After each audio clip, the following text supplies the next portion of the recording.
Paul, I love the tool chest.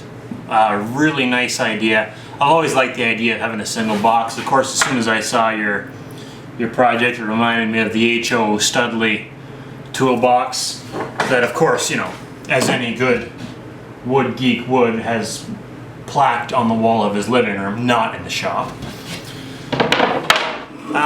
Few questions and few thoughts.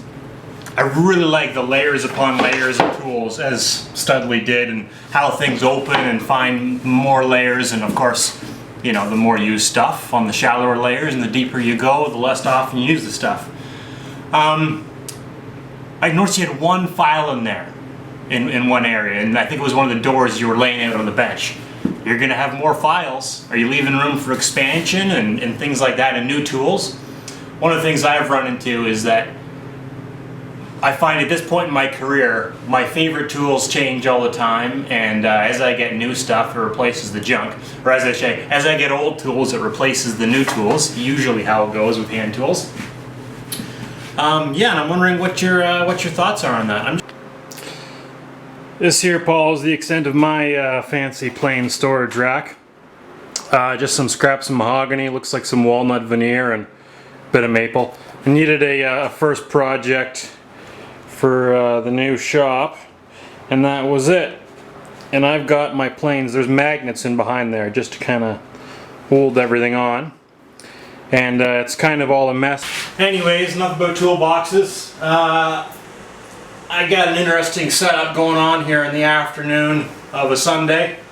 An interesting setup on the table saw. I'd love to give you a show and maybe put some wood through the plane just to see what it looks like. So I'm trying to cut a large cove on my table saw, and I'm doing the old across the blade technique. And because it's not a straight radius, it's a, I don't know what you'd call it, it's sharper at this end and flattens out.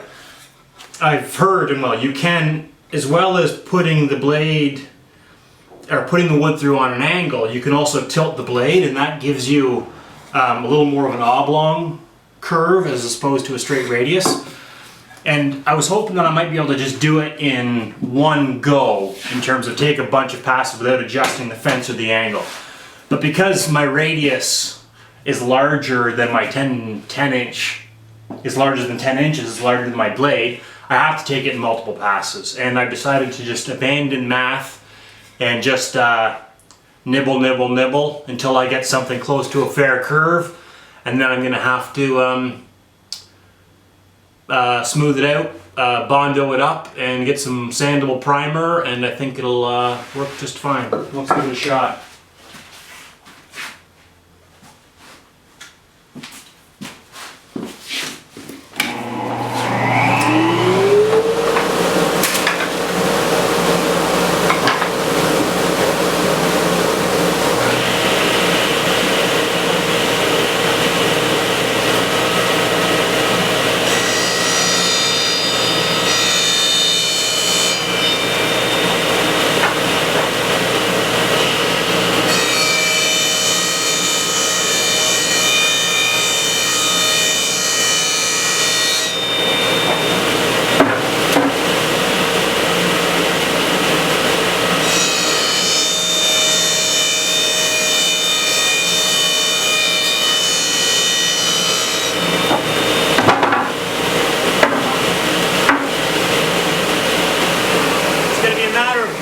Bites and adjust and take a bite. See how it goes.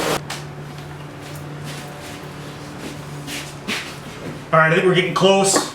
I think maybe I got one more little ridge in there I want to get rid of, and I think about 60 more passes and I should be there. I gotta move this about an inch.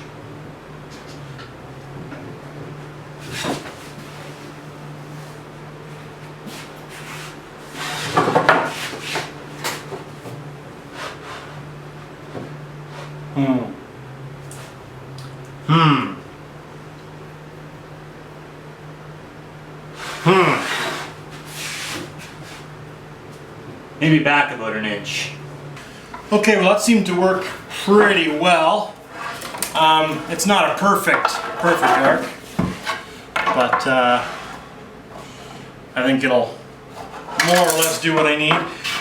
There's going to be quite a bit of sanding, obviously, when you're only cutting with the very corner of that table saw blade. It doesn't leave a very smooth cut, but my curved block thing, I think, yeah, is going to work out very nicely on some of those high spots.